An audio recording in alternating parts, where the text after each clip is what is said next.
Okay, like I said, today we continue the teaching on Geshe Langri, on 8 verses of thought transformation by Geshe Langri Tangpa. Last time, if you remember, I talked a little bit about what is the Lojong teachings. You know that they're characterized by generating bodhicitta, conventional bodhicitta. That they're about especially the practice of equalizing and exchanging self with others. How they are explain how we can take difficulties in life into the path to develop bodhicitta, and how we should be aware of emptiness, the lack of inherent existence in our dharma actions. So in this text by Langri Tangpa, I think the 7 first verses are really about conventional bodhicitta, you know, the method aspect of the path, how to develop the good qualities of loving kindness, compassion, patience, etc. And the last verse is about developing the awareness of emptiness, how to see everything as an illusion, a magician's trick, a dream, and so on. We also saw a little bit about the history of the Lojong teachings, how they came from India to Tibet, and how they've come down to us, fortunate beings who are able to meet these teachings. And we saw the first verse of the text and 7 methods which Arya Nagarjuna outlines in the dream tale, how we can develop a mind which cherishes others, which is fond of others, and which sees others as a wish-fulfilling jewel. So then if we go to the second verse, second verse says, wherever I am, whoever I'm with, I shall always consider myself the lowest of all, and from the depths of my heart hold others dear and supreme.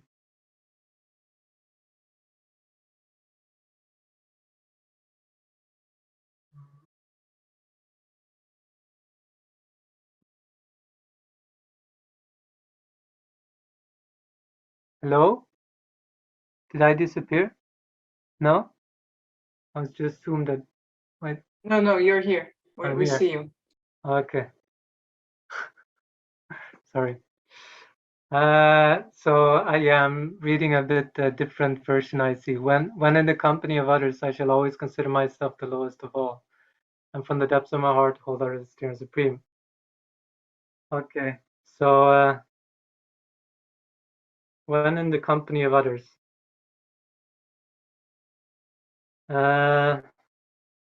So this verse, obviously, it goes against pride and arrogance.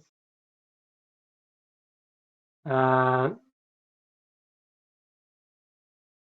the version I have says, wherever I am, whoever I'm with. So it, you know, regardless if we are with somebody who's superior to us, equal to us, or inferior to us in whatever way, we should consider ourselves as lower and take a lower position, and consider the other person as superior. And doing that wherever we are, not just in in the monastery or in the Dharma center or so on, or with our Dharma friends, but whoever we meet, really, and remembering this kind of attitude of taking the humble, the lower position. And this is also like whoever we are with, because we have a tendency maybe to be partial with whom we are humble with. You know, sometimes we're just humble or act in a humble way with those who are superior to us in the hierarchy, you know, in our if that's in our job or in the military or in the monastery with elders and so on. So to them, we show an aspect of humility, of being lower, whereas to those who are junior to us in the hierarchy, we show an aspect of superiority. So it's really, sort of an impartial humility, practicing humility without any preference. And this verse, if the first verse goes against anger and indifference, by holding others as dear and more supreme than a wish for fulfilling jewel, that goes against our anger and our indifference towards sentient beings, which we also have, tendencies for. Then this verse goes against our arrogance, which again we might have a tendency to have. So you see, often when new people meet, they test each other a bit, and after a while we start to ask each other, what do you do in life, and so on, and people start to talk about their job and their accomplishments and the interesting things they've done and so on. We tend to, instead of hiding our qualifications and hiding our qualities towards others, often because of insecurities, we start to emphasize them, and we are trying to sort of, let's say, outshine the other person. And but if we are holding others as superior, then we will not try to outshine the other person, but we will let them shine, and we will not be so self-assertive. So this, the mind of pride, is a major obstacle for the goal of the Lojong teaching, which is cherishing others, is a major obstacle for bodhicitta. As long as we're proud, means that we're self-absorbed. We're definitely more concerned with ourselves than we are with other people, and the focus is on ourselves. So we cannot really, focus on the good qualities of others, on the beauties of others, and so the mind of cherishing others will not arise. Now, this pride, when we study the mind and mental factors, that's one subject that we study in the study programs in Nalanda. We studied a lot about the definitions and so on of each of the various mental factors that we have, and mental states that we have, in order to know sort of what we are up against, in order to know what we're fighting in our own mental continuum. So the Asanga, the great Pandit and Saint Arya Sangha, he says in the Compendium of Knowledge that the mind of pride is a puffed up mind based on the view of the transitory collection, which observes inner or outer good qualities of ourselves, and the function of pride is to disrespect others. So if we break that definition down a little bit, we can see, pride has an aspect of being puffed up. Our mind becomes inflated, and it has the aspect of superiority. We look down on others. It is based on the view of the transitory collection. So that is the fundamental, the view of the transitory collection, as you may know, is sort of the fundamental ignorance according to Buddhism, and it is the it is the consciousness which is keeping us in samsara.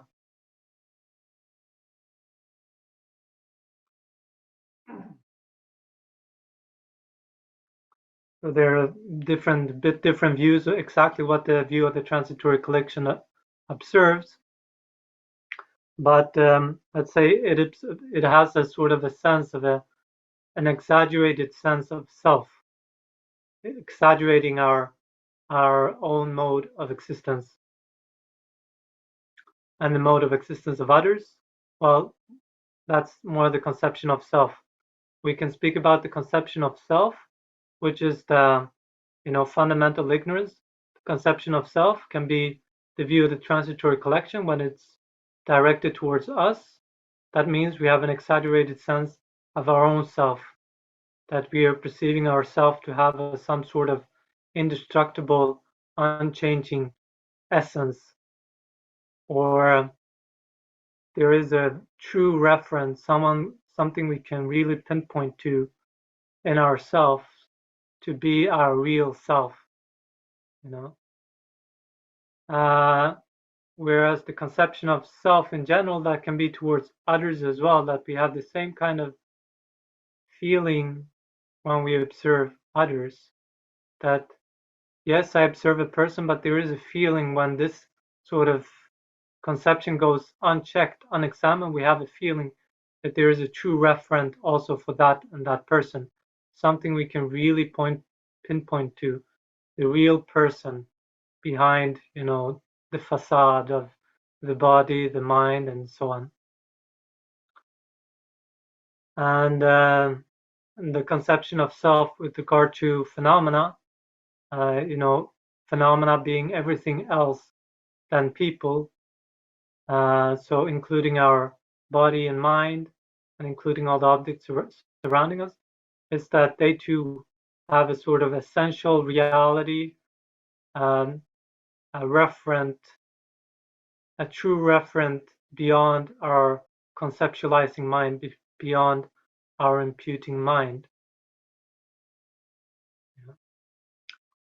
All these things are quite tricky, these concepts are quite tricky to get the feeling for, but we studied them quite a lot in the Madhyamika studies, the middle way studies, but it's extremely important for those who wish for liberation and who wish for Buddhahood to not only, let's say, study and practice the method side of compassion and love and humility and so on, but to develop an interest for the wisdom side as well, to have a sort of equal interest, because this wisdom realizing ultimate reality or realizing emptiness, what's said to be our true nature, our ultimate nature, this is the only door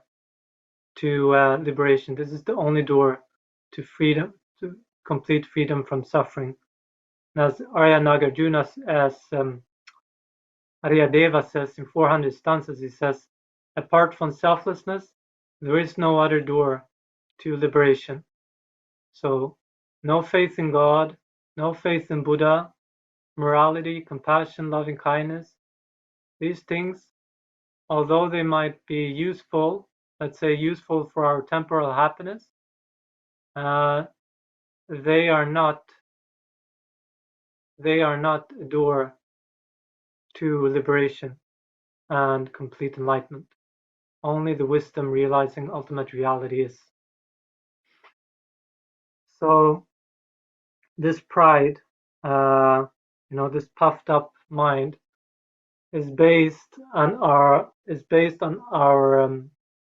exaggerated sense of self, and as it says in the definition, it observes inner outer qualities, good, or they can even be bad, sort of inferior qualities, bad qualities, with regard to ourselves, something which is related to ourselves.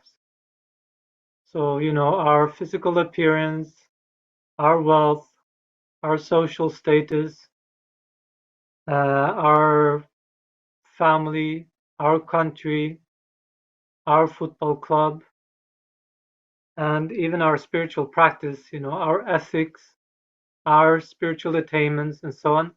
everything can be an object of observation for increasing pride. And when we have pride, humility is like a true characteristic of a spiritual practitioner. And that is sort of universal in every spiritual tradition. Humility is emphasized.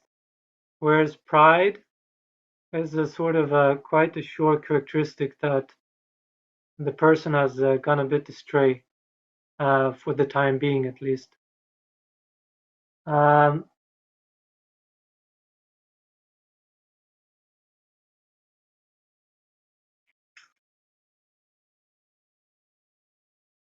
yeah, and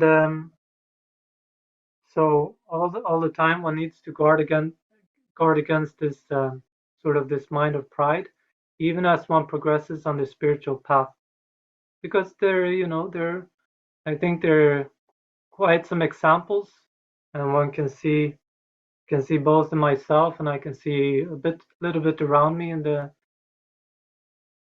yeah, a little bit around me that some people that have practiced for a while, either they become quite puffed up because of their superior knowledge, or because they have had some kind of spiritual experience. Last time I mentioned, I think the woman who had she claimed to have some past life experience or past life memories, and she went in front of His Holiness and talked about it. Of course, she didn't, you know, how do you say, beat her chest in a very obvious way, and usually we don't do that, with pride. But she said that His Holiness saw that she was quite proud about her experiences and thinking that she was extraordinary and special because of them, and that he cut it by saying that remembering one or two lives, that's nothing. You should be able to remember 10,000 lives.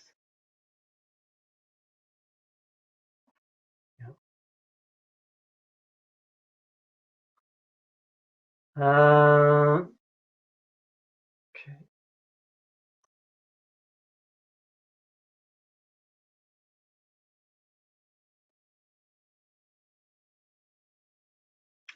So, how do we counteract, pride? It's one thing knowing we need to know about the drawbacks of the proudful mind, and those might be quite, yeah, I don't know. Pride has the drawback of putting people off, because when our mind is proud, we tend to compete. We tend to feel jealous of those who are superior to us, and we compete with our equals, and we are sort of condescending uh, with our juniors, and it's really putting people off. So people don't feel at ease with us, and we don't feel at ease with people. We always feel we have to assert ourselves, that we have something to prove. We are worried about what other people are thinking about us, and so we really need to emphasize how good we are, how special we are, how sort of interesting experiences we have had, and how happy we are, and whatever. We cannot really be honest with people because of our pride, and we don't feel at ease. So, of course, that makes us a bit, difficult to be with. It's putting people off. When we're proud, we have difficult to, very difficult to let our own views and perspectives, to let it go, to really listen to others, and to sort of take their perspective, see their perspective on things, and to compromise, or to see when we are wrong. So definitely, like my brother, he said about me that when I was a kid, when I was a child, and when I was a adolescent, I always needed to be right. Always, in every discussion, every debate, I needed to be right. So a bit like that. When we're proud, we always need to be right and we can never admit wrong. And of course, that is an obstacle for developing valid cognition or for really developing wisdom, seeing things how they are. So this is the sort of a, yeah, you see it's a philosopher's disease, pride. That we easily, people that study a lot, read a lot, contemplate a lot, and develop a view, often they develop pride with that and lose their objectivity on things.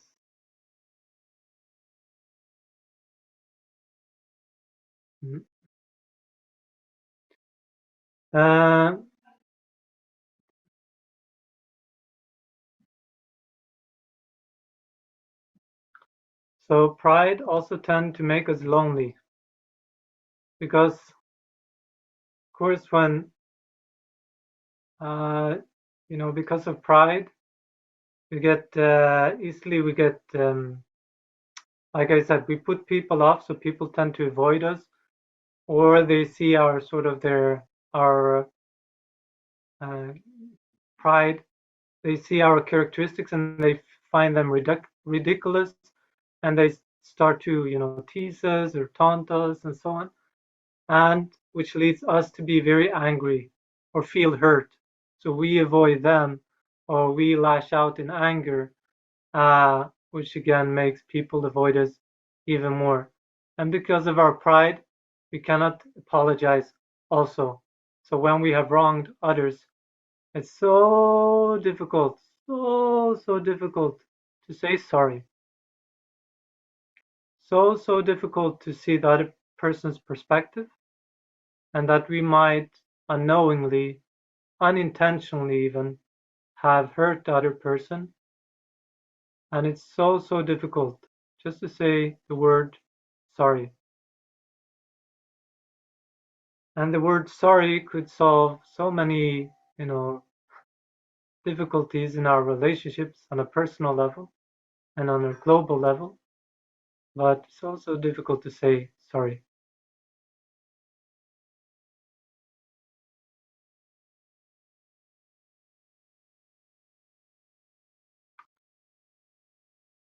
Like I said, pride also try to tend to block us in our spiritual practice or whatever practice we are doing, because we think that we're already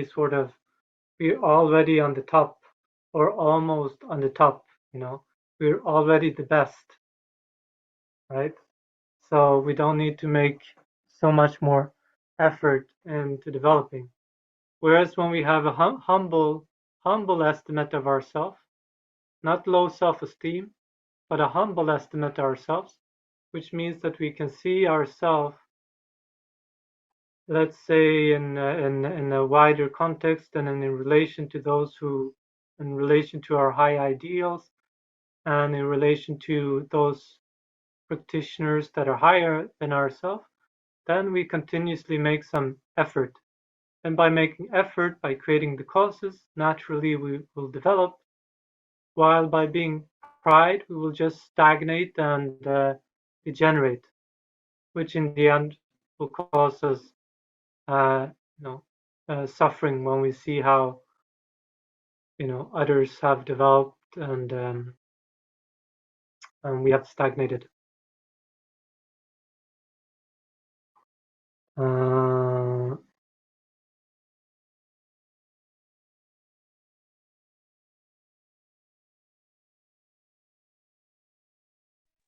May I ask a question, please? Yes, please. Okay, this is Sigal talking. Hello, Sigal. I'm wondering how it's. Okay, I mean, in Tantra, you talk about deity pride, right? Divine pride, yes. Divine pride, yeah, and you actually emphasize on that, and so how it's connected, or I mean, when you keep saying that pride, so what kind of pride is really, really bad? Or Yes. is there a pride that it is good? Or, I mean, how can you explain the difference? Okay. Very good question. Well, I don't know so much about divine pride, but what I've read is that divine pride cuts the pride of being ordinary, cuts the pride which is sort of focused on ordinary appearances, and the pride which is focused on contaminated phenomena, those which are produced by contaminated karma and afflictions and ignorance and so on. Whereas, divine pride is taking pride in ourself as Buddhas, ourself as divine beings, so our potential, or some say our true being. So I doubt whether, this pride, I don't think this divine pride is a puffed up mind. So it's not like an afflicted kind of pride, which is puffed up. And because it is conjoined with bodhicitta, it is observing others with, great compassion, great loving kindness, and so on. But I suppose that it is also conjoined with a crystal clear awareness that as an enlightened being, you are vastly superior to ordinary beings. Even as a bodhisattva and then a bodhisattva on a pure ground and so on, with various qualities, you are superior to others, at least in the sense of having developed these kind of qualities. But it's not regarding others with, let's say, with contempt or with an aspect of superiority, because there is this compassion and this loving kindness there. But even for ordinary beings, it's often said when we read about pride that we should not confuse pride and self-confidence, and we should not confuse humility with, let's say, being timid. We need to differentiate mental factors which outwardly and to us might feel the same, but which are very distinct.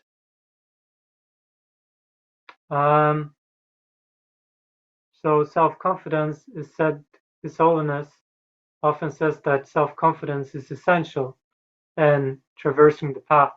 We need to believe in ourselves and our capacities, and that we can do it if we put the effort in, and a sort of a healthy sense of self-appreciation and of our good qualities, our good conditions and everything, and seeing that these are the results of having made effort in virtue in the past. So that's a sort of a self-confidence. The low self-esteem is said often. For one thing, it's called a laziness. This is sort of laziness. It's one of the three lazinesses, where we're not taking delight in virtue and we're having a sort of a pretext because I am useless, because I cannot do it, and so on. It's a sort of a bad excuse for not engaging in virtue, having a very a negative self-image. And it is also said, I don't know exactly how, but to be said of a sort of an inverted self of pride, where we are actually very proud and very focused on ourselves, but we feel so inferior to others in this and that regard that we feel, instead of feeling inflated, we feel deflated. So low self-esteem is sort of an inverted sense of pride, where we would like to be superior to others, but when the stark reality, it's in our face that we are, unfortunately, we're inferior to others. Well, humility again. I think humility is humility is based on self-confidence. I think we're very much related to self-confidence, that we do have an appreciation of ourself and of our qualities, but we are seeing them in a much wider context. We see what a tiny little atom we are in the vast universe. We see how sort of far we are from the great goal of enlightenment, or the great qualities which are developed on the bodhisattva path. We also see our dependence on others in so many different aspects and so on, that we don't feel any need. We don't feel any need to sort of put others down, to compete with others. Rather, we rejoice when our equals are sort of thriving, when they are also developing, because we want them to benefit, and we also know that we benefit if they also develop spiritual quality.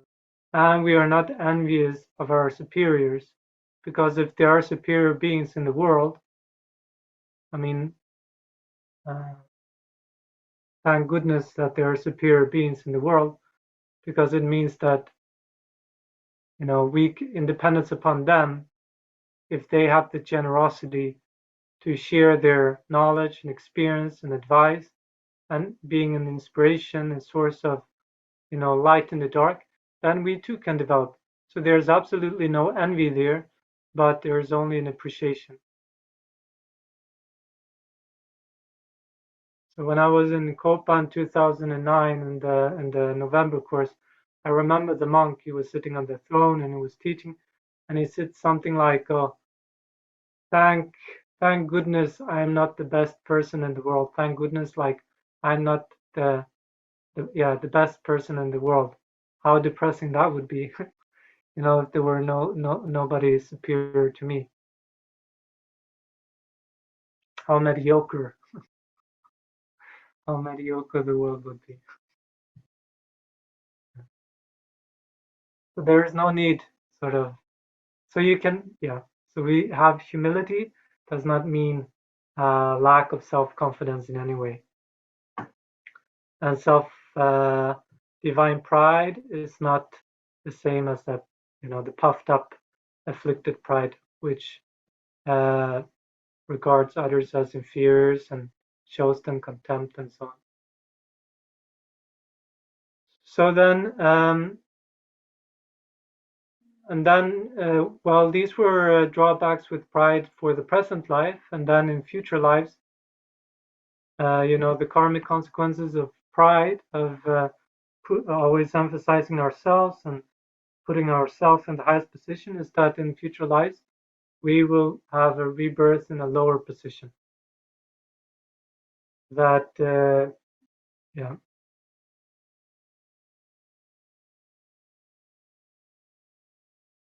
So, like it says in the Bible, those who humble themselves will be glorified, and those who glorify themselves will be humbled.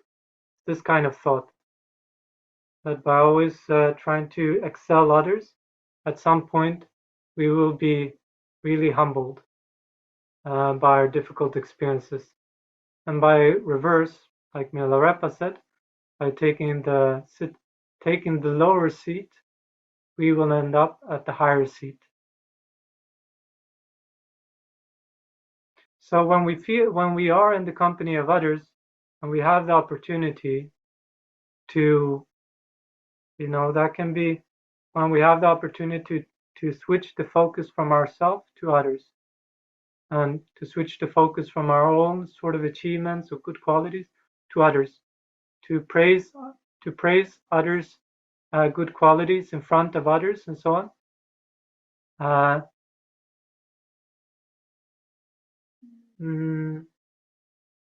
To offer our seat to others, to offer whatever we have that is good to others out of humility, then try to do that. And as a consequence, I think we see even in this life, there will be, there will be yeah, good results, people appreciating us and giving to us and showing humility with us. And this is and these kind of habits, these kind of sort of prideful habits and so on, they're so ingrained. So we need a lot of consciousness and awareness to practice them. I think in the past it was just normal, like my father would say that in the past, naturally young people would offer their seat to elders, especially to seniors, if not because they're, have more life experience than just because they're older and have difficulties standing and so on, in buses and in trains and so on. These days, yes, you can still see these things, I think, but not as, a lot of the time you can also see elder people or people with mothers with young children and so on, and the surrounding people, they're a lot just like zombies. They're so dull. They don't offer their seat to them. They don't care. They're just on their mobile phone or whatever in their own thing, and they don't take any notice of the people around them. They don't do what is, you know normal and offer their seat or etc. etc.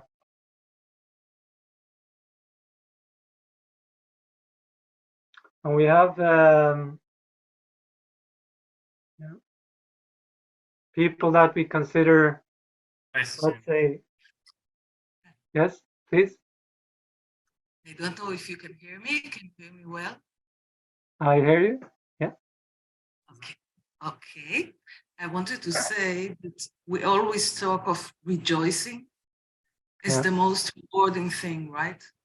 And I think that pride takes away our ability to rejoice because we're all closed up. I always see pride as like a balloon that puffs up, puffs up, puffs up, leaves the earth, disattaches with reality, Yeah. until at some point it blows up. Yeah. There's not a way, right? Blows up in the face. So, and the divine pride I see as being proud of not having any proud. That's how I understood it. Like, we're proud of the fact that we were able to cut out our pride in the first place. And it brings us to the divine pride of that ability, of where we're at. Maybe I'm wrong, but no, I remember reading something about that somewhere. Pride of not having pride. Exactly. Like we've achieved something. Yeah, for sure. That's you don't have to prove anything to. I think like a Buddha, an enlightened being, doesn't have to prove anything to others. They've gone through so many things and they've overcome so many obstacles in themselves that naturally naturally you're just a dignified individual with a lot of good qualities, and you don't have to beat your chest. So it's okay.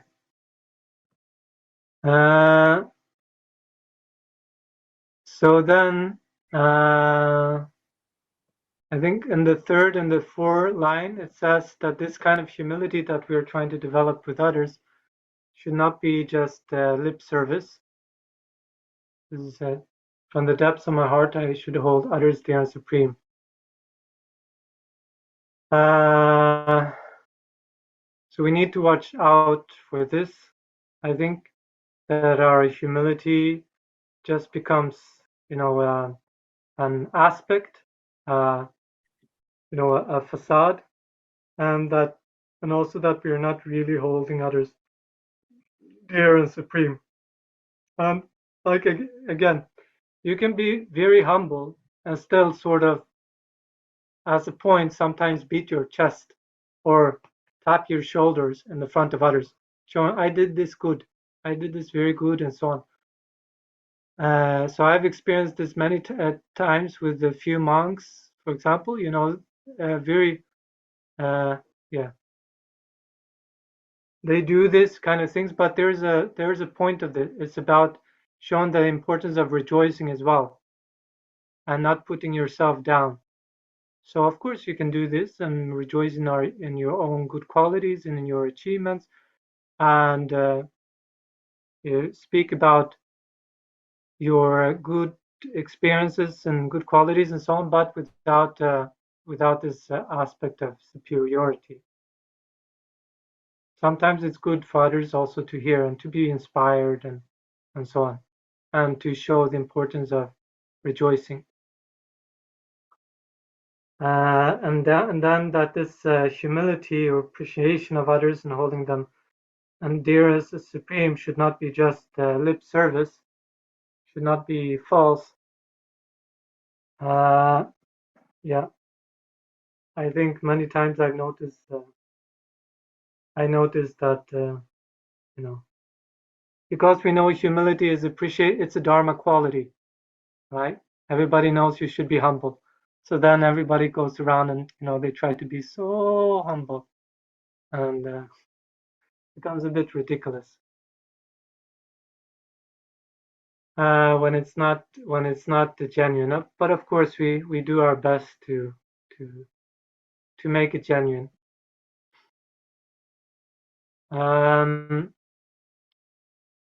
How do we develop this kind? How do we cultivate the humility in analytical meditation? So, an advice in the thought transformation is to review the good qualities of others and marvel at the slightest good qualities of others, the slightest kindness they do, the slightest good quality, skill, and so on they have. If they have read the Bodhisattva Shariavatara just once or just a few verses, how amazing, how wonderful, how incredible in this world, how incredible, how many people have read the Bodhisattva Shariavatara, the Bodhisattvas engaging in the Bodhisattva attitude. How many people have even opened the root verses of fundamental wisdom and so on. How amazing, how astonishing. So you marvel at the slightest good qualities of others, and you don't focus on their faults, and you review your own faults, and you don't focus so much, you don't get caught up in your good qualities. You can be aware that you have them, but you don't you don't become absorbed into them. So by reviewing the good qualities of others and contemplating our own faults, we can develop a humble estimate of ourselves and holding others dear and supreme. We can also contemplate, and we all know this, even if we're superior in one sense, in other sense we're inferior. Yes, so we can be the greatest football player in the world, and we are all the cameras, we're in the spotlights, and everybody wants to interview us and put us on their shoulders, and we get millions and millions of euros and whatever for running after a football, and people are screaming and they see us and so on and so on. But in many other respects, we're completely inferior. We, we're, yeah. We don't know how to. And in the same way, we might have Dharma knowledge, but again, we have no knowledge about computers. We might not know how to drive a car, and so on and so on. So it's always like this, that unless we're, perfectly qualified Buddha, there will always be things that we are better at than others, but that others are better at than we are. So remembering this, we can have a humble estimate. Then remembering how everything good we have comes through the kindness of others. So our education, our skills, our beauty, our makeup, our clothes, our house, everything that we are actually, that make us puffed up and pride is actually coming through the force and the kindness of others. Even our merit and our, let's say, our progress on the path is coming through the kindness of others, through the kindness of sentient beings that we have been able to interact with. Remembering this, we see that, pride loses its focal object, which is this kind of absolute self. Another way to being humbled, always being humble with others, even those we don't know, and even those that look look as if they're inferior to us, is that we never really know who others are.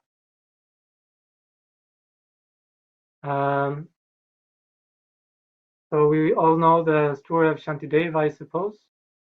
We've heard about it, how Shantideva got the reputation of being the one who defecates, eats, and sleeps, and that's everything he was able to do. And they wanted to throw him out of the monastery, all those very learned monks and so on. And then how in the end, Shantideva showed that he was a highly qualified and original and realized spiritual practitioner. So they had no idea who he was. They saw just some aspect, and they treated him with arrogance, with pride.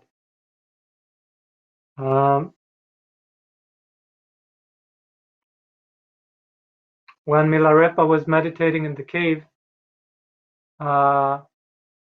it is said that some hunters, they came into the cave, and they thought he was, first they thought he was a ghost or some demon or something, because you have to imagine that there in the cave there's this very, let's say, this very, shabby, naked, skinny yogi sitting in meditation postures. So these three hunters, they came and I think they ridiculed him, and then one of them picked him up, and carried him around, and he thought that was funny.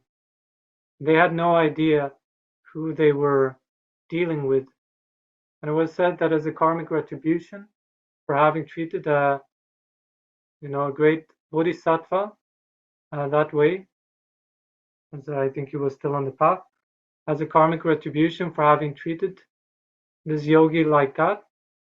I think two of them went blind and the other died in a horrible way, if I remember correctly. But it was very stark karmic retribution for having treated him like that. If you have read the biography of Patrul Rinpoche, the great 19th century yogi, you can see that Patrul Rinpoche, who was a Getsul monk, he was a novice monk, who had, it seems, developed very great spiritual attainments and was really a Lojong practitioner.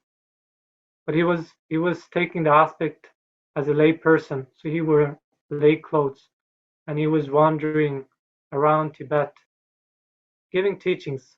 He was quite famous. His name was quite famous, and he would give teachings to large gatherings, especially on the Bodhisattva Charyavatara, and very inspiring teachings, and people would make great offerings and so on, but he would not touch, he would not accept any offerings, he would not sort of accept any following entourage and so on, but he would just go from place to place.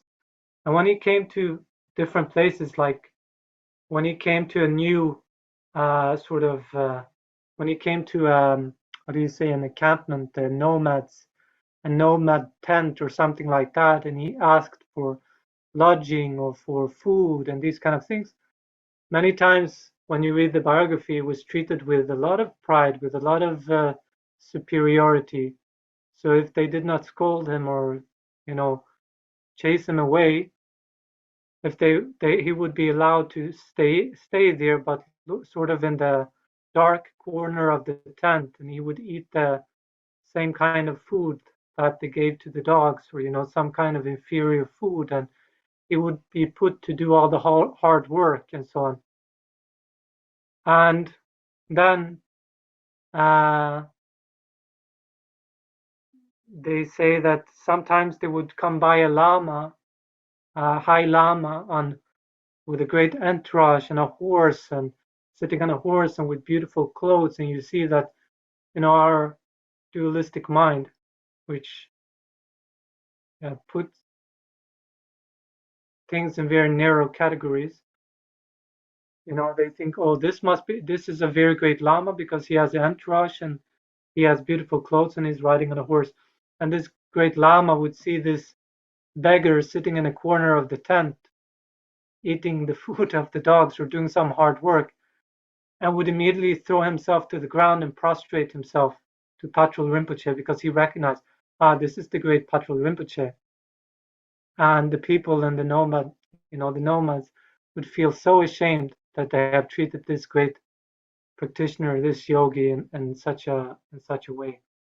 So there are so many stories teaching us that we don't know who people are, and because of that, we tend to teach them with contempt or with an aspect of superiority.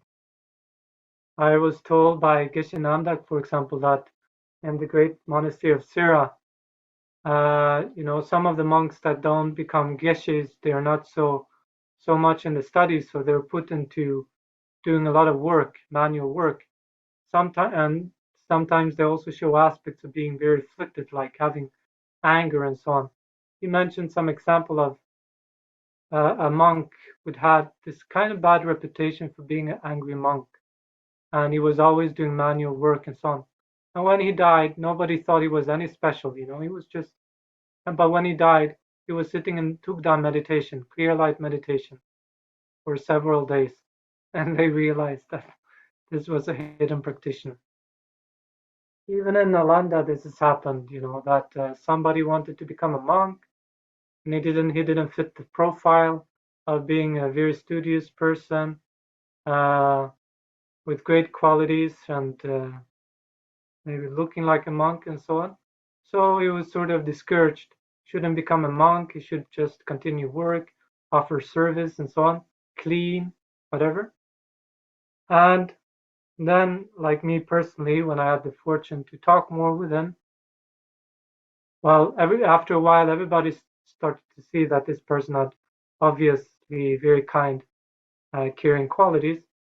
But like on a personal level, when I started to talk with him, I could also understand that this person has some deeper experiences without having gone through all the studies, without showing being the perfect profile of a serious monk and looking very ascetic and so on, but again showing some, let's say, realizations a little bit Shantideva style.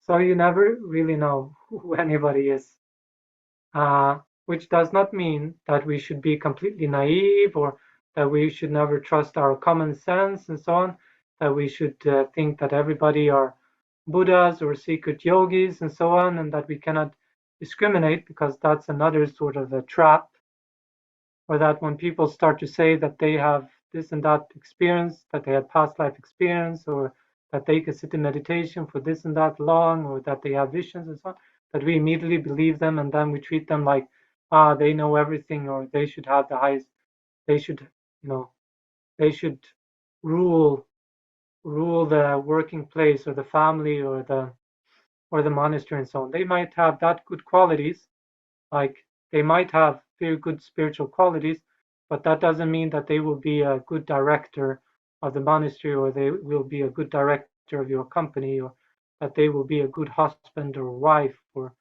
or whatever. Doesn't mean like that just because they have spiritual experience and so on. But this awareness that we really don't know who others are makes us humble, can make us very humble. And that each and every one of us actually have a very rich life story and rich experiences also makes us humble. And then we can think, finally, we can think how Nagarjuna says in a letter to a friend, he says in verse 46, I am not beyond my karma and deeds I've done. I still will fall ill, age, die, and leave my friends.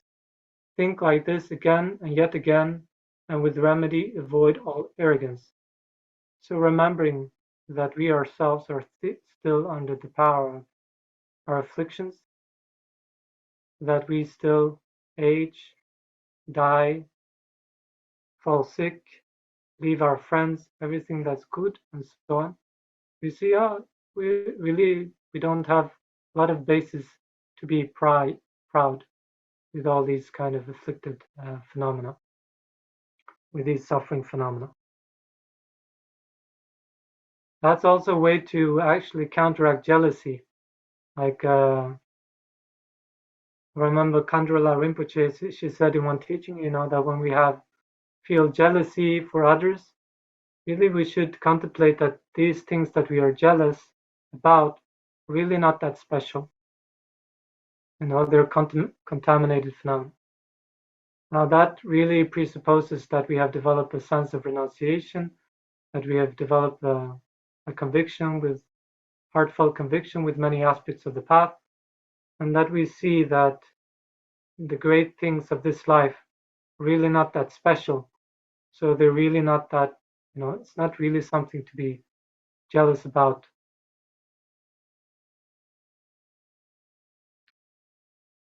Whereas if we have the spiritual qualities of renunciation, of bodhicitta,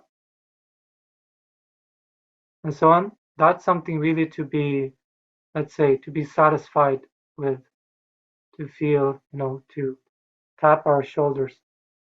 Even if we are poor, even if we are despised, even if we don't have friends and whatever, if we have the qualities, if we have this inner richness of renunciation and bodhicitta, and wisdom realizing emptiness, then no need to feel jealousy of others.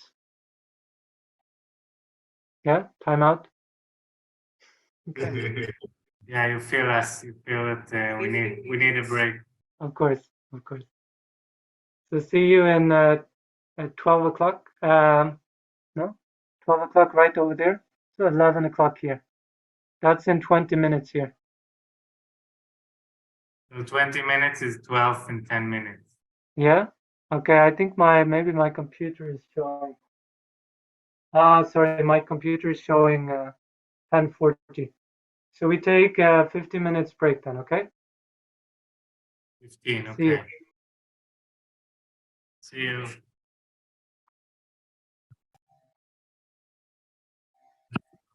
אוקיי. לא. יכולה לעשות אותנו הוסט? היא עושה לה קלאוד כבר. תעשי רגע, תהפכי אותנו להוסט. רגע, איפה, אני לא רואה, תגידי אבל. לאט לאט. כן, אני רואה, אוקיי. גידי, host, make host, אוקיי. We're okay? Yeah, we can do this. Hold on. Okay. Yeah, we can continue. Sorry. Okay.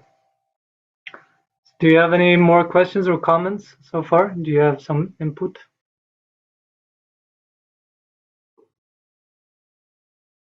No? Yes. I wanted to ask something about the pride connecting to envy. You talked about many kinds of pride and many occasions they arise, but I feel like many times it's connected in myself. It's connected to envy. So I'm trying to ask if I work more on the envy side and try less to be envy, and then the pride also will go down, or maybe try to work on lowering the pride, and then maybe the envy also will come down. I feel they're very connected in myself. Well, I mean, they're all connected. So if you reduce one, usually you tend to reduce some other affliction. But pride is more fundamental than jealousy or envy. It's one of the root afflictions. So even though we have to work with our what's called the secondary afflictions, which grow out from the root afflictions and which are sort of more coarse, more superficial, but still very disturbing and disruptive in our life, we have to work with these secondary afflictions by applying antidotes and so on to them. Usually when we have the time, when we have the space, the mental space to work with the root afflictions. And in this way, we will also reduce or cut the secondary afflictions. So if you work a lot of applied antidotes to pride, then many things which are connected to that, like envy, afflicted competitiveness, condescending behavior to others, they will also be reduced.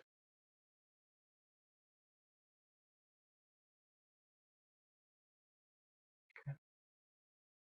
So if we continue with the next verse, verse 3, we progress slowly. Can I see the verses that you have? Yes. Vigilant the moment the delusion appears in my mind, endangering myself and others, I shall confront and avert it without delay. Yes, so that's the same verse that I have.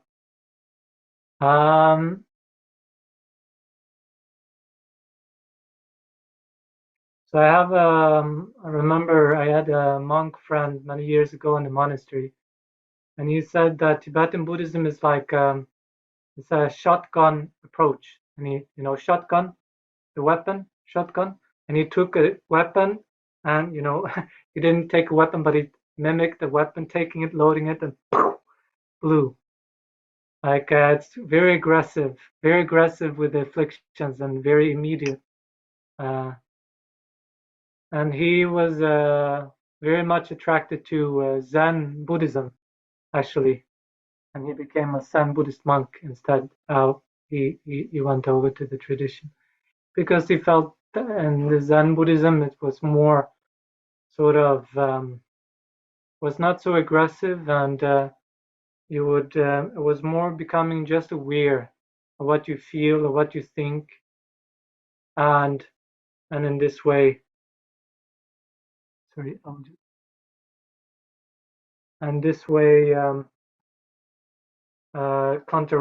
counteracting the afflictions. I just need to put in to load. Sorry.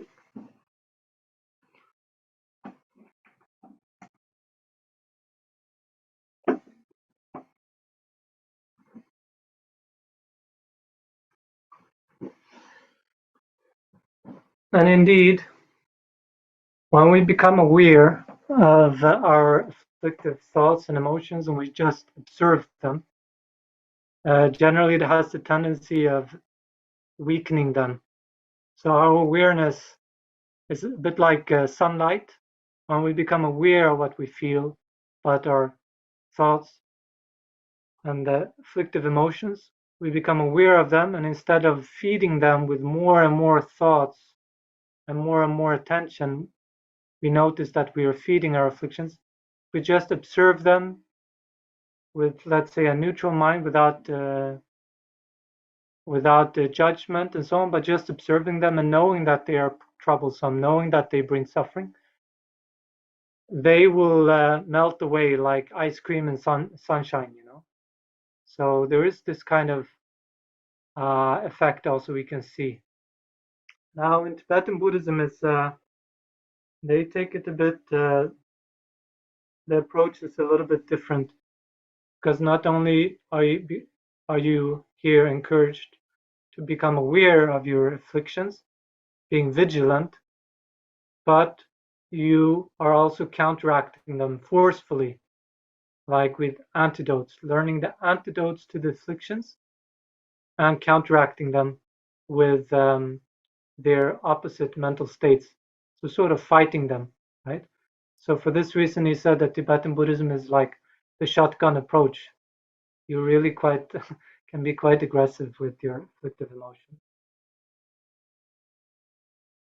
So I think for us, we have to sometimes rely on both. Right? Sometimes the afflictions are so strong that we can what we can do is just they're sort of what I feel in myself. They're just they can override you. So the only thing you can do is to observe the thoughts, to observe the emotions, and gradually, by not feeding them, they die down.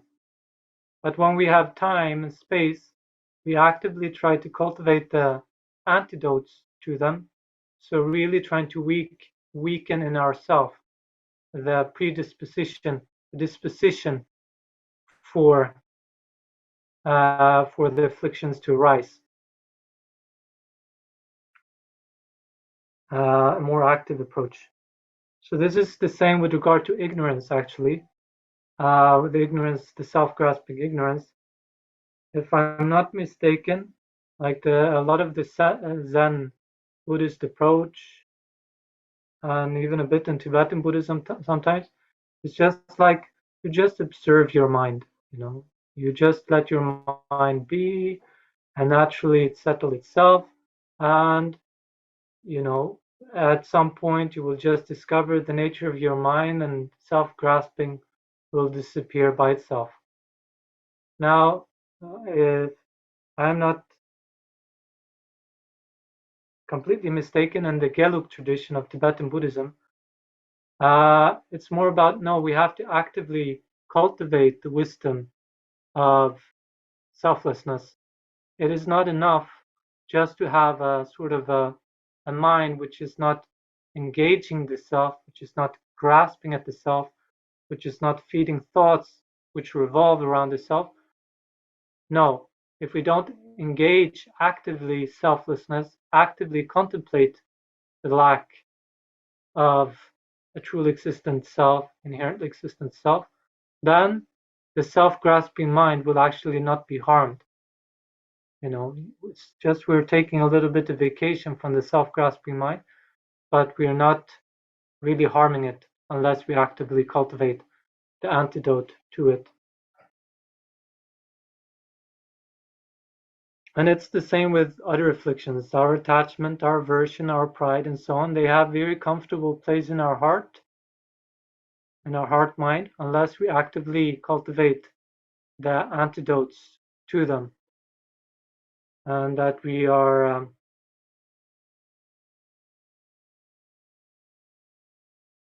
we actively try to uproot them.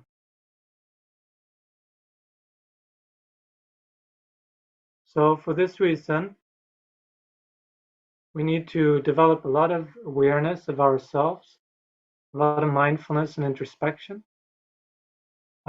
becoming aware of our three doors of body, speech, and mind, how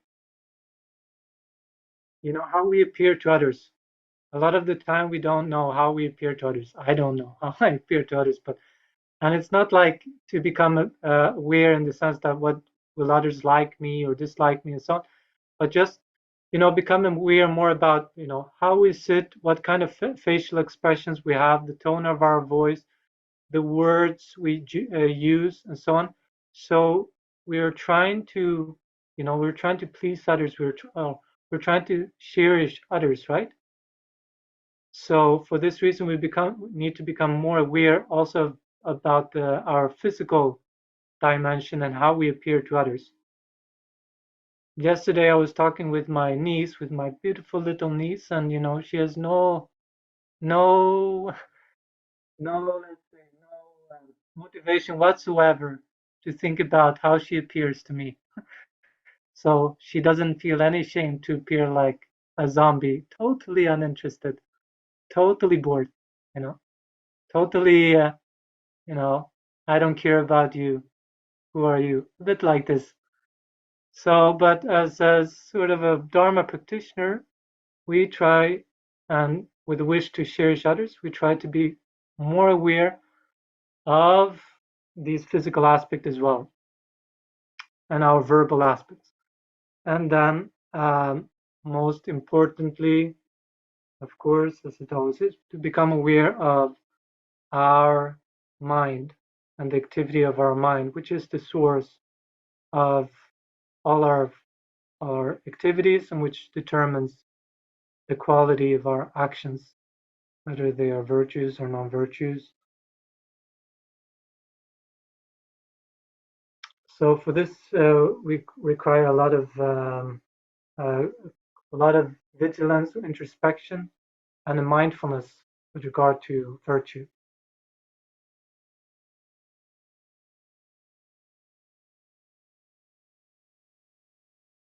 So each of us, I was thinking about it like this, that, each of us is like, we're a bit like Israel, each of us. We're like a country, a small country, which is surrounded by enemies, in a sense, I don't want to put more fuel into this perception, Israel is surrounded by enemies and so on. I hope you have better and better relationship with all your enemies. But of course, in history, Israel has been like that, no? A lot of hostile countries around you have tried to invade and try to destroy your country. So, and of course, there's all this kind of bitterness also with how the Palestinians are being treated. So this, gets bitterness in the Arab world and so on. So there's still this kind of sentiment of enmity, and this gives this sense of insecurity, the insecurity of being surrounded by outer enemies that at any time can come and attack you. And for that reason, you need a strong army. You need, a strong border control. You need air defense. You need navy. You need soldiers, and you need like a good secret service, which is trying to know every movement of the enemy, right? So we're very smart when we're dealing with outer enemies. But for us, as a Dharma practitioner, or trying to be Dharma practitioner, our enemy is inner, and but for this inner enemy, we also need a very strong army. So for us, our secret service is our introspection, which is sort of wisdom, which is aware of what's going on inside us, and which is trying to find the various terrorist cells in the dark corners of our mind. Our air defense and our navy is sort of the antidotes we have cultivated inside of us. That energy inside of us, which not only the conceptual knowledge, but also the meditation that we have done to develop the antidotes inside us. Our government is wisdom, and the vision for our country is compassion, the compassion of a bodhisattva.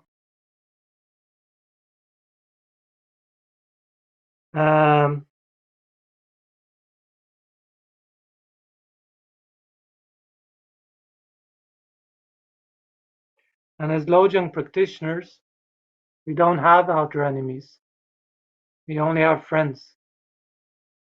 Like I said last time, this quote by St. Francis, which showed that how great a Lojong practitioner he was. He said that you don't have enemies, you only have benefactors and friends. Everybody is a helper to you, and the only enemy you have is yourself. Meaning yourself, meaning your afflictive emotions, and meaning your self-grasping. So we don't need to put up a lot of defense system towards others, as individuals, at least. As a community, yes, maybe. As a society, yes. We need to take precautions in order to, allow conditions for life to happen and conditions for practice to happen. So it doesn't mean that you're just, you let yourself be treated in whatever way and invaded, abused by others and so on, but you're trying to use that as much as possible in order to develop the qualities of bodhicitta and the wisdom realizing emptiness. So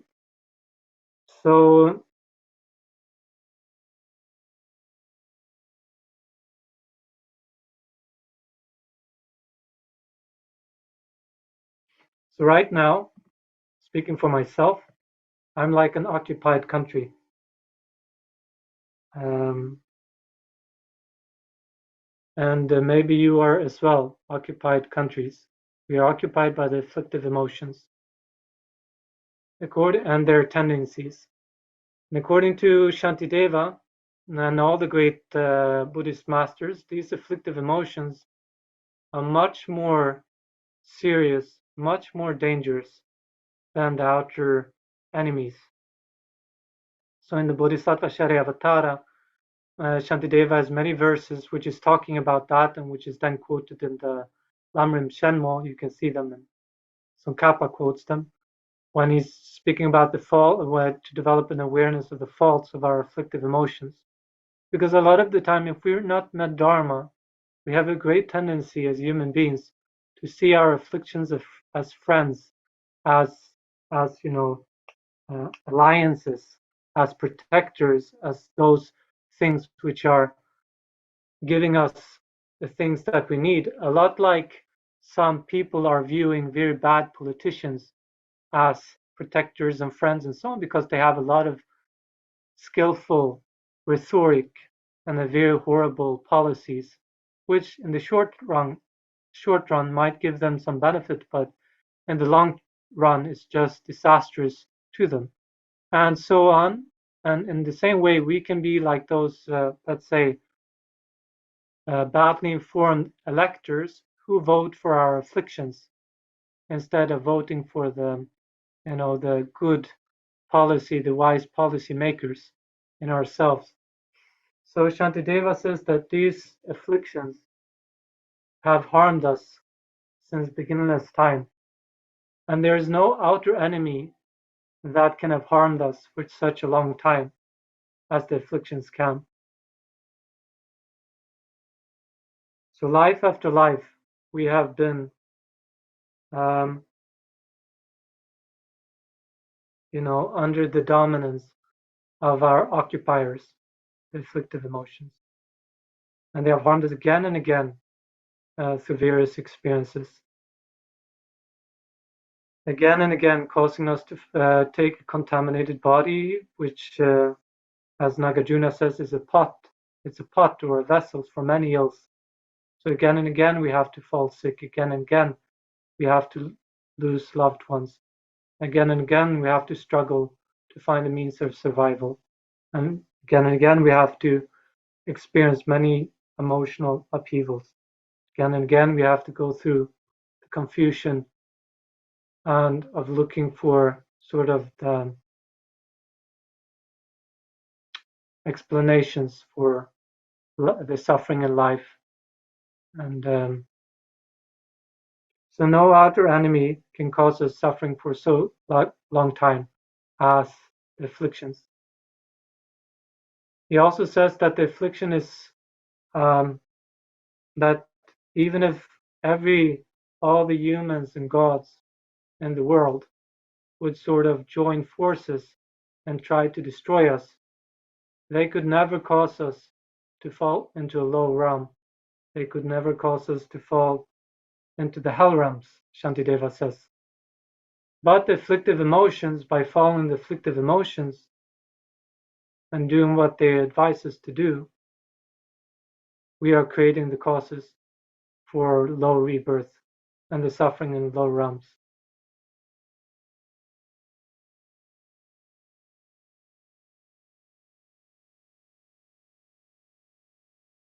And then he's also speaking about how afflictions, are unlike outer enemies. That when we fight outer enemies, they will just they will retreat. They will go into another country and they will regroup and build up forces again until they come back. And even if we kill all our enemies, it will create It's a bit like cockroaches, you know, you kill one and they say you get many, many more. And we see that in the world. Yes, you kill one, you destroy one terrorist group, but you know, it gives rise to another terrorist group and so on. You defeat one enemy, but you get many other enemies by doing so. And the afflictions are very different to outer enemies, which can give us a sense of hope, is that afflictive emotions, once they are defeated, they cannot come back. So Shantideva says something like, afflictions, afflictions. When you're seen by the eye of wisdom, where will you retreat? Where will you go? And that's everything we need to do. Try to develop this eye of wisdom, which is seeing interdependence, seeing how we are interconnected to everything in the universe, and seeing how we are made up of everything else, and that the only thing which is sort of lacking in us is ourself. That's what we need to do. And when we see that with the eye of wisdom, this lack of inherent self, an essential self, a self which is self-contained and disconnected to everything else in the universe, then the afflictions have no more ground. They cannot regroup anywhere else. They have no hiding place anymore, and they will never return to hurt us.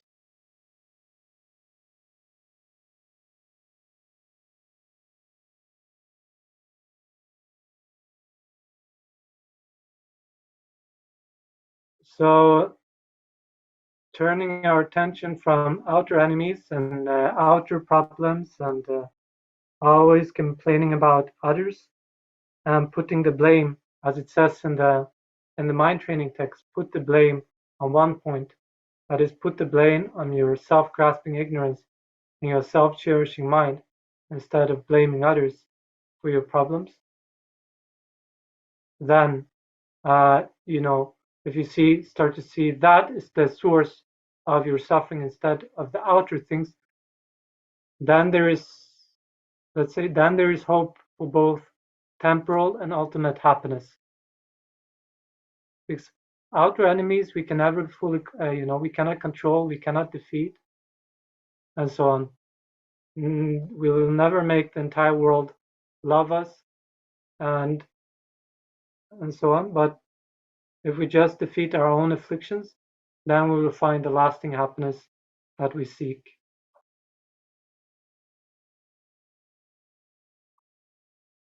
And we need mindfulness and we need introspection, the verse says. And there's, of course, many methods to develop mindfulness and introspection. When we do breathing meditation, naturally, and if we do that in a correct way, just by focusing on our breath and again taking our wandering mind back to the object of focus again and again, naturally we are increasing our mindfulness. And with mindfulness also comes introspection, naturally, because we need introspection to see when our mind has wandered off. We need introspection to see the sort of the excitement and any other factor which arises in our mind that causes it to wander away. So just by doing some meditation regularly, like the breathing meditation, we are increasing the mindfulness and introspection, and that then carries over into our daily life so that we are continuously aware of what we feel, of what we think, and so on. And we can navigate more skillfully in our daily life and not be caught up with the afflictions when we are in the company with others. So our practice on the cushion and our practice outside of meditation or on the cushion should be very much related. Then the verse says something like, vigilant the moment appears in the mind. I shall confront and avert it without delay. So I shall confront and avert it without delay. Meaning that as soon as we see the afflictions building up in us, the force of the afflictions, we start to feel the anger, the pride, the attachment, the jealousy, the wrong views, the disrespect for our gurus, disrespect for sentient beings, and so on. At that moment, when we see it's happening in us, immediately we should try to confront and avert it. You know, as the English expression says, to nip it in the bud, right? To nip the plant in the bud already when it's small. You uproot the plant when it's small. When it's strong, when it's grown up, and so on, it's impossible. Or it's extremely difficult to do so. So when the afflictions don't have deep roots in our mind, then we should try to do something about them, and not when they have grown strong. And we all know this, I think, from our own life, but for sure me, that when we have developed habits, negative habits, how difficult they are to overcome. How difficult it is to stop smoking once we have smoked for many years, or to stop drinking, or to stop swearing, or to stop lying, or a sexual misconduct, or whatever it is. These things are very difficult once they have become a habit. I have a question. Can I ask? Of course, yes. For me, it's really hard to see the afflictions in others and not be carried away, because the energies nowadays are very, very strong. It's very, very hard not to despair and get carried away. Find hope. I think this is the main struggle that I have, to not be carried away. Because like when you're a bodhisattva, you're supposed to watch much greater sufferings. And when you're a bodhisattva, when you're a bodhisattva, you're supposed to want to go to hell realms and see like strong in your ethical conduct. So it's very hard to watch everything and remain calm and, not carried away in the violence.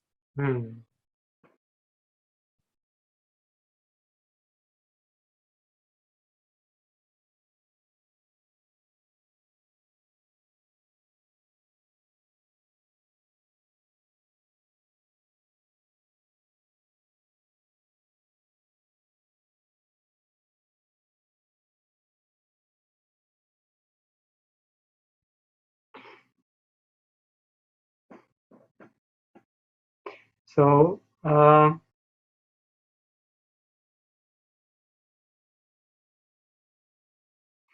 we're trying to subdue our own mind, and we're not trying to subdue the minds of others. Of course, we want others to become subdued as well, to become pleasant people and to find happiness, and that only comes through a subdued mind. But our purpose, our immediate purpose, is to subdue our own mind. Then we become a Neve Shalom. We become the oasis of peace in ourself. So when we meet difficult people with a lot of harsh energy, very strong and unpeaceful energy, and I agree totally with you, it's very difficult actually, not because our own mind then becomes very much affected. Then we can try to do the Lojong practice of taking on ourselves and giving to others.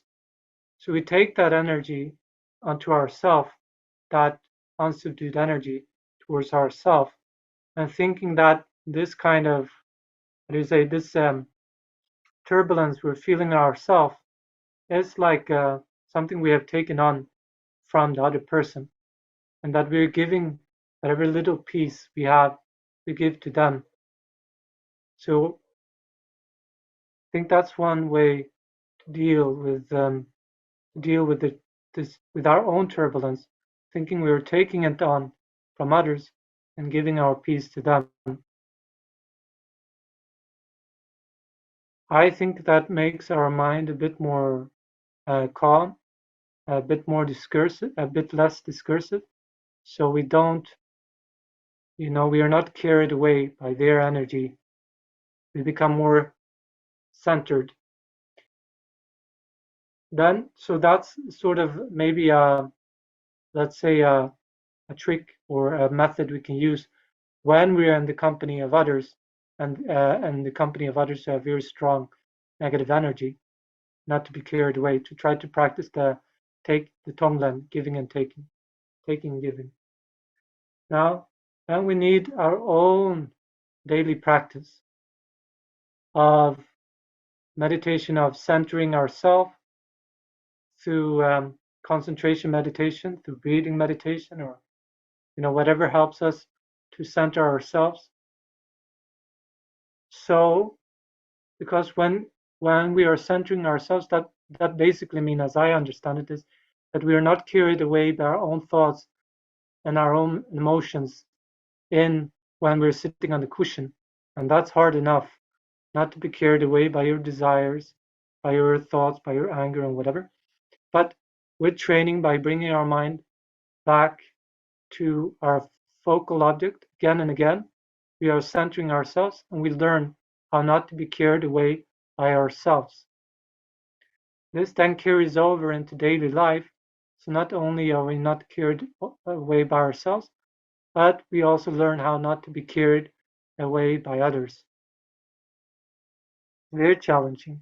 And it, like Langri Tangpa says, that's why we need this kind of constant vigilance. I see it a lot when I'm with my family, with my parents, how easy it is to be carried away, with their energy, with their dynamics, and to keep my mind, let's say, to keep my mind in the Dharma. Yeah. I also see it in society at large, because people have so different, everything is about materialism and about the beautiful cars and the bodies and the pleasures and so on, not to be carried away and to keep my mind in the Dharma, to keep my mind focused on the Dharma. It's very difficult not to be carried away. So we need our daily practice to center ourselves, to make our mind stronger and more focused on subduing our own mind, and by subduing our own mind and seeing a little bit from personal experience that it gives ourselves happiness and peace, even in this very violent world, with all its trouble and all its sort of hopeless signs of hopelessness. Still, it gives us sort of that we become a Nevi Shalom, we become an oasis in this madness. And we will experience the result not of our other people's actions, remembering this as well, but we will experience the results of our own actions. Okay? So there is hope for ourselves if we try to act wisely with determination to develop our mind in loving kindness and compassion and humility and so on. There is hope for ourselves. There might not be so much hope for other people sometimes, not on a temporal level, but we're not that we, I remember reading on a card, your karma is your problem. Other people's karma are their problem. A bit like this, We cannot save everybody else for the time being.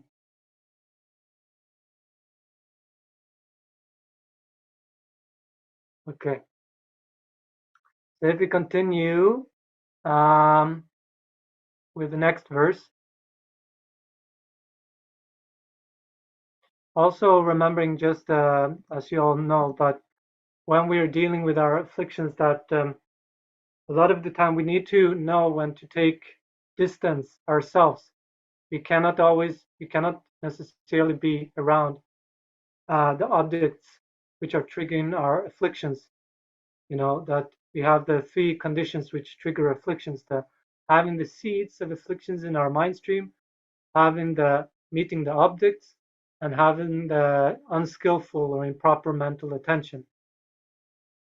And a lot of the time it's difficult to subdue or to change our improper mental attention. You know, we have to do that slowly and bit by bit and so on.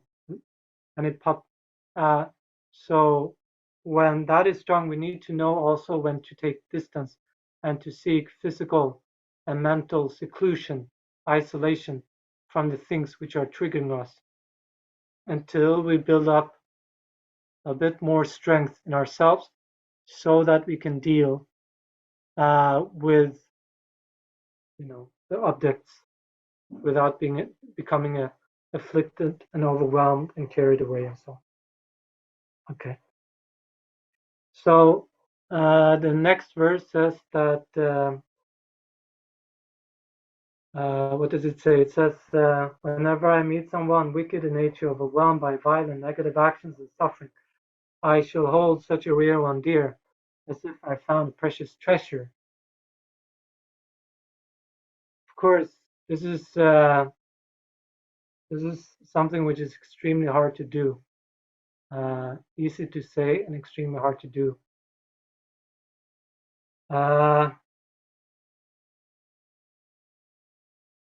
So it's speaking about wicked persons who are overwhelmed by sufferings and overwhelmed by negative actions. So some people, nobody is wicked in nature, according to Buddhism, but the nature of our mind, of every sentient being, is pure and is unpolluted by afflictions. But just as you can pollute water to the point where it's completely undrinkable and it's very extremely difficult to purify it, and you cannot drink it, you cannot bathe in it, and so on. So some people, through habit, have become quite wicked, have become quite evil and harmful. Some people are just overwhelmed by temporary suffering, their sicknesses, the suffering of old age and so on, which triggers, and when we suffer, when we're in pain, then afflictions arise more easily in us. So they're temporarily afflicted because of their temporary pain. And some people are temporarily, they might usually be virtuous and usually have a good conduct, but for the time being, they are temporarily under the energy of negative actions. With all these people, whereas somebody like me, for sure, have the tendency to shy away, hide, and avoid, and not give them too much thought or concern and so on. So what the Lojong teaching says is that no, these people are extremely precious. They're very precious for your practice. So don't, you know, try not to avoid them if you can.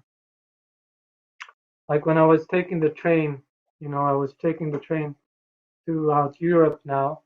And of course, in train stations, you tend to see, you know, quite some strange people. You know, people with psychological issues and so on. And there was this one guy who was in 5 o'clock in the morning, and he was dancing. You know, there was no music, and it was obvious. I think it was just dancing.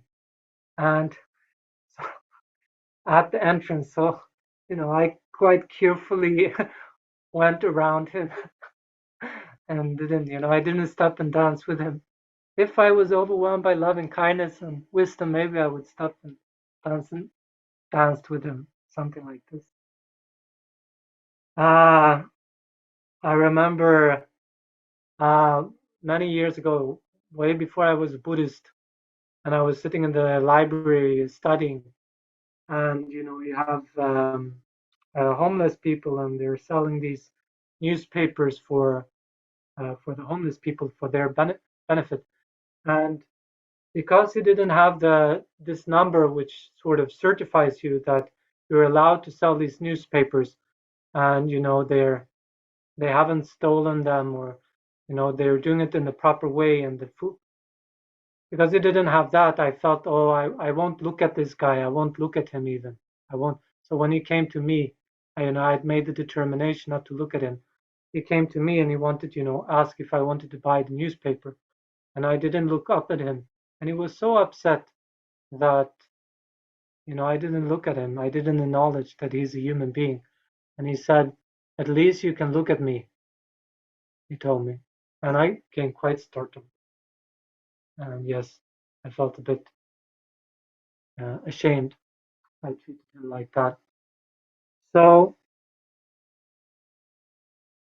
but that is sort of the tendency of people who have not trained their mind a lot, that when we meet suffering people or difficult people or sick people and so on, we have a tendency to avoid them. And but for a bodhisattva who wants to develop unconditional kindness and compassion, these are the most precious ones.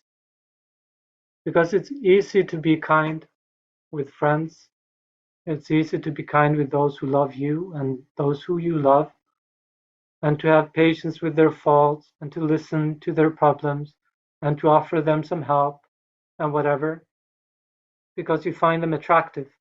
But those ones who we normally find unattractive, from attractive human beings to insects, to cockroaches, to sick animals, dogs and so on who are sick, to cats and so on who are sick, to, I don't know how hell beings and hungry ghosts look like, but these people which are overwhelmed by suffering and are not attractive in the conventional sense, these are the most precious ones for developing unconditional compassion and loving kindness. Because they're not giving us something back other than allowing us to practice the bodhisattva deeds and allowing us to reach our own highest potential, and allowing us to find a happiness, a freedom, inner freedom, which is not conditioned by the conventional factors for happiness. We can see in the spiritual literature how great spiritual practitioners have cherished these kind of circumstances when they met difficulties, difficult people, and that they did not shy away, or they overcame their fear and their revulsion and their prejudice or whatever, and their righteousness even, their righteousness, their morality, and they cherished difficult people. Because for somebody like me, like with a homeless person who wanted to sell the newspapers without being certified to do so, I felt morally entitled. Like I felt I was doing a good thing by showing him, oh, this is not okay. You should have a license, whatever. And a lot of the time we are like this, that because we feel entitled, morally entitled to condemn others, to avoid them, to punish them, and so on. And so we do. But the bodhisattva practices, I understand, they blow up our narrow conceptions of moral righteousness, and they use even immoral people and to cherish them even more, like a mother who's cherishing her child even more when the child is sick or when the child is troublesome. So the spiritual literature is full of these things. Some of my favorite stories are actually from Christianity, and they're not Buddhist. Especially from Saint Francis. There's so many beautiful stories about how Saint Francis overcame his revulsion towards people who were difficult and to people who were suffering and so on. So if I can just maybe I like in the beginning when he was still Saint Francis. I don't know if you know so much his story so much, but it said that he was a rich nobleman and very delighting in the world's pleasures and so on. But then that he was very inspired by the teachings of Jesus Christ and the story and the idea of unconditional compassion and loving kindness. And he was so inspired by these things that he wanted to practice the same things. And but he had a very strong fear of lepers, which was common then in Europe. The lepers who the ones that their nose fall off and the ears fall off and their tongue fall off and so on. So that whenever he would see a leper, he would never approach such a person himself. He would send his own servant to give them money if he felt like giving them some aid. He would never approach them himself. So one time when he was out riding, it said, and he was contemplating the Gospels, suddenly the horse stopped and what do you say, stepped on its two hind legs and become frightened. And then Francis, he saw that there was a man standing on the road, a leper, clad in tatters and whatever, with a mutilated nose and without tongue and so on. And immediately his immediate reaction was like a normal person, extreme fear, and he ran away with the horse. And then as he was running away, he remembered the Gospels. And he started to rebuke himself that, yes, when you're by yourself and you read the Gospels and you cry and you feel so inspired and you feel that you would like to, how do you say, emulate that kind of life. But when you have the opportunity, immediately you shy away. So then he returned, and the leper was still there by the side of the road. And from his horse, he began small, we always begin small. From his horse, he took his little sack with money and he threw it to the leper. And then he decided after what to go down from the horse. And he overcome his fear and he hugged the leper. And then he even kissed the leper on his lips. This is according to the Little Flowers of St. Francis, which is a sort of biography his students put together. So it's not like he was not afraid. It's not like he was not disgusted.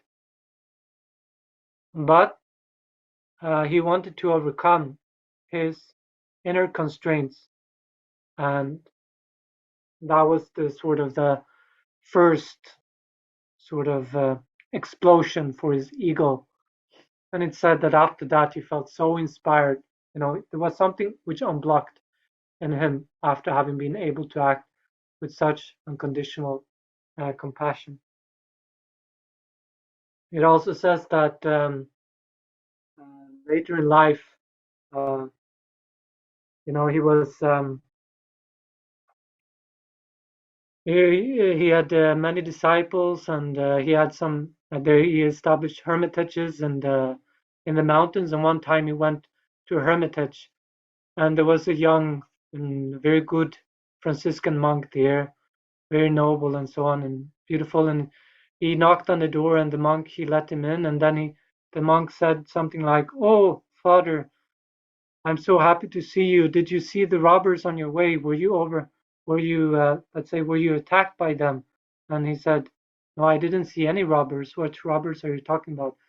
And the monk said something like, oh, there was recently three very rough beer-like men here, knocking on the doors and asking for alms, asking for food.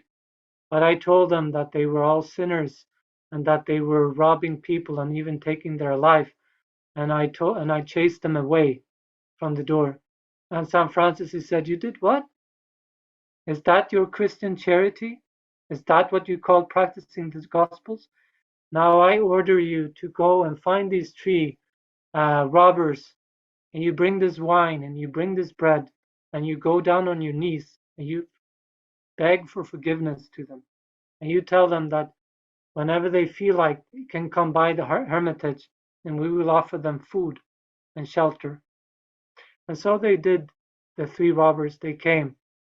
And St. Francis, these great spiritual practitioners who were started to get very famous in it, all over Italy, he acted like a servant to them, serving them good food, bread, cheese, and so on, all the while by talking pleasantly with them and talking about the Gospels. And did that so many times, so gradually their very hard minds started to soften, and they realized, that what they had done, and what the way they were living their life was, let's say, not very constructive. And finally, these three, they decided to take the ordination as well. Also in Buddha's life, we see how the Buddha himself, he incorporated difficulties and difficult people in the path. So I have not read so much about the Buddha's previous life stories, the Jataka tales, but there you can see how he's treating, he's answering, how he's answering people who treat him with ungratefulness and aggressiveness, and he's responding with kindness. And it said also before the Buddha became enlightened, showed the aspect of becoming enlightened, sitting on the Varsha seat in Bodh Gaya, and he was first attacked by Mara through the guise of, the objects of desire. And when that didn't work, he was attacked by the army of demons, frightening appearances, who was attacking him with weapons. Through the force of his loving kindness, of his unconditional loving kindness, the weapons turned into flowers. The demons, which were a reflection of his own inner demon of anger, were also overcome, and he found freedom and lasting happiness and all the beauty that you can ask for in life. And later on in his life, he showed again and again how to deal with difficult situations and difficult people. For example, when we've all probably heard about when Devadatta, his cousin, wanted to kill him through various schemes. And one time when he let out a wild elephant that was supposed to trample the Buddha, and which made all his disciples, shy away, run away in fear, which is completely normal, for the most sort of very evolved spiritual practitioners. But when you're confronted with a wild elephant, you run away. But the Buddha himself, through his loving kindness and through his composure, was able to subdue this wild elephant. And it kneeled down by the Buddha's feet, he said.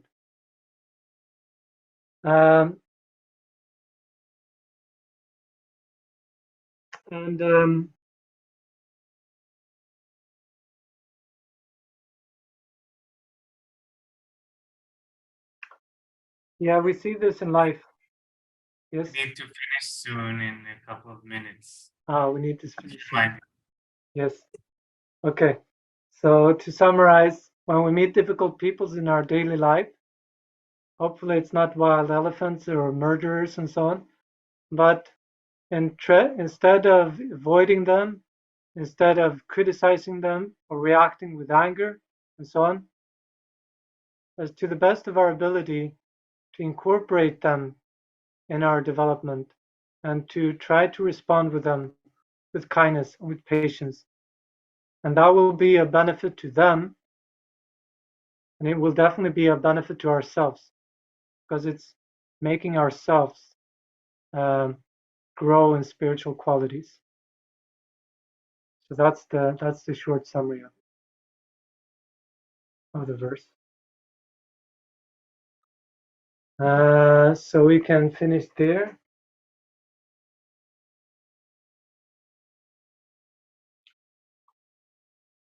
And we try to dedicate this, whatever virtues energy we might have cultivated in ourselves for the welfare of sentient beings,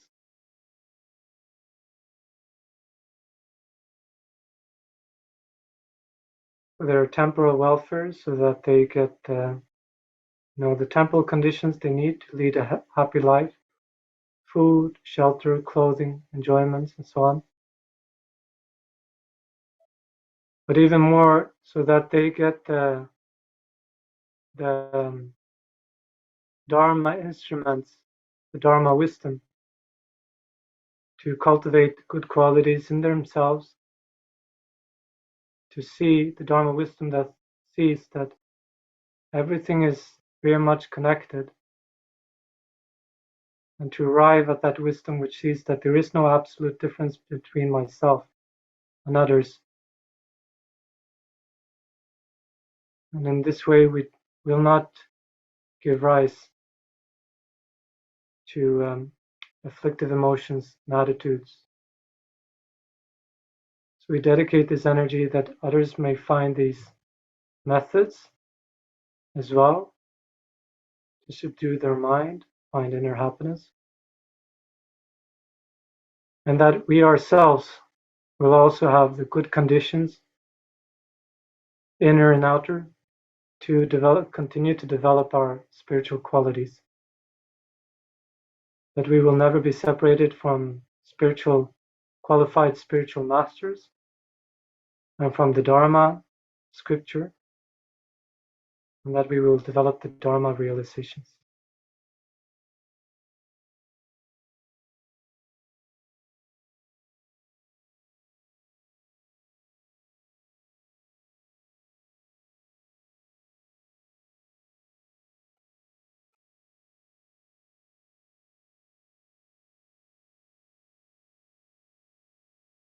Now, having done so, we can do the last the prayers.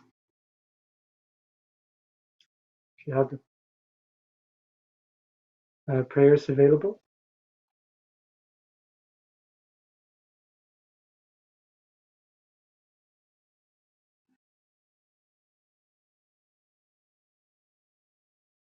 Okay. May whatever virtue I have collected benefit the teachings and all transmigratory beings, and may it especially cause the essence of the perfect pure Losang Drapa's teaching to shine forever. And then we can go down to the prayer for increasing bodhicitta.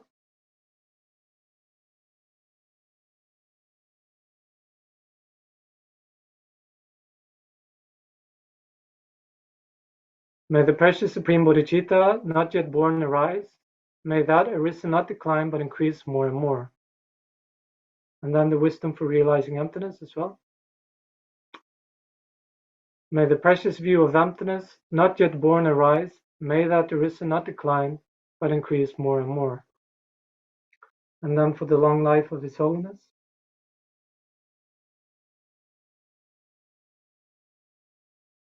Incomparably kind and supreme Tenzin Gyatso, the wish-granting, wish-fulfilling jewel, source of every single benefit and happiness in this world, may you have a long life and all your holy wishes be spontaneously fulfilled. We try a bit to stay with these prayers.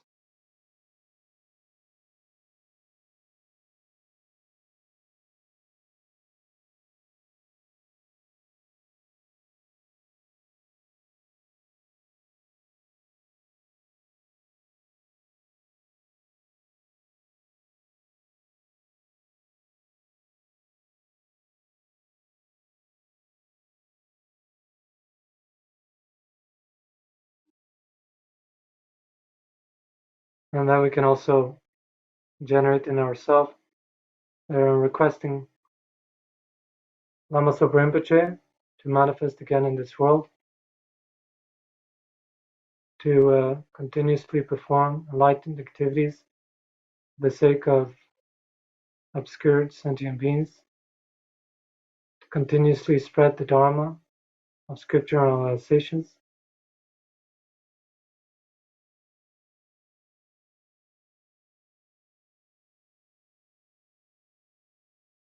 and to manifest in whatever form is most beneficial for us sentient beings.